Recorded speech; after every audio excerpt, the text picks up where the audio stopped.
തിരുവനന്തപുരത്ത് ഇത്രയും വിശാലമായൊരു പൂന്തോട്ടം ഉള്ളതെന്നെ അത്ഭുതപ്പെടുത്തി. ഗാർഡനെ കുറിച്ച് കേട്ടപ്പോൾ വെറുതെ ഒന്ന് കാണാൻ കയറിയതാണ്. പക്ഷേ ഇവിടെ കയറി കഴിഞ്ഞ ശേഷം എനിക്കിവിടെ നിന്ന് വിട്ടു പോകാൻ തോന്നുന്നില്ല. ഹായ് കൂട്ടുകാരെ, ഞാൻ നിങ്ങളെ ഇന്ന് കൊണ്ടുപോകുന്നത് തിരുവനന്തപുരത്തെ അതിമനോഹരമായൊരു പൂന്തോട്ടത്തിലേക്കാണ്.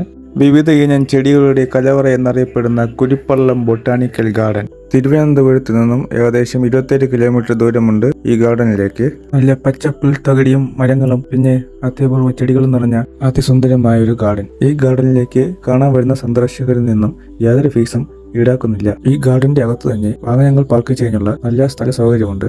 അവിടെ ചെന്നിറങ്ങുമ്പോൾ തന്നെ നമ്മൾ ആദ്യം കാണുന്നത് കൊറോണ സമയത്ത് മരിച്ചുപോയവരുടെ ഓർമ്മയ്ക്ക് വേണ്ടി ഉണ്ടാക്കിയ ഒരു പ്രതിമയാണ്. തിരുവനന്തപുരത്ത് ഇത്രയും വിശാലമായൊരു പൂന്തോട്ടം ഉള്ളതെന്നെ അത്ഭുതപ്പെടുത്തി. ഗാർഡനെ കുറിച്ച് കേട്ടപ്പോൾ വെറുതെ ഒന്ന് കാണാൻ കയറിയതാണ്. പക്ഷേ ഇവിടെ കയറി കഴിഞ്ഞ ശേഷം എനിക്കിവിടെ നിന്ന് വിട്ടു പോകാൻ തോന്നുന്നില്ല.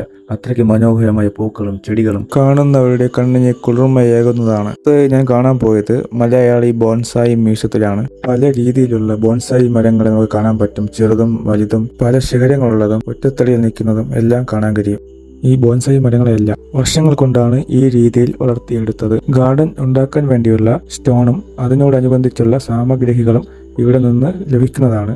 അതിനു വേണ്ടി ഒരു പാർക്ക് തന്നെ ഇവിടെ ഉണ്ട്. ഗാർഡൻ വളരെ ഭംഗിയാക്കാൻ പറ്റിയ രീതിയിലുള്ള ശില്പങ്ങളും പല നിറത്തിലുള്ള സ്റ്റോണുകളും ഇവിടെ നിന്ന് ലഭ്യമാണ്. അത് നമുക്ക് ആവശ്യമനുസരിച്ച് വാങ്ങിച്ചുകൊണ്ട് പോകാം. 1 ട്രിപ്പ് പ്ലാൻ ചെയ്യുന്നവർക്ക് വരാൻ പറ്റിയ ഏറ്റവും മനോഹരമായ സ്ഥലങ്ങളിൽ ഒന്നാണ് ഈ ഗാർഡൻ. ഓക്കെ ഗൈസ്, പുതിയൊരു വീഡിയോയുമായി കാണുന്നത് വരെ നിങ്ങളുടെ സ്വന്തം മലയാളി വാമ്പയർ.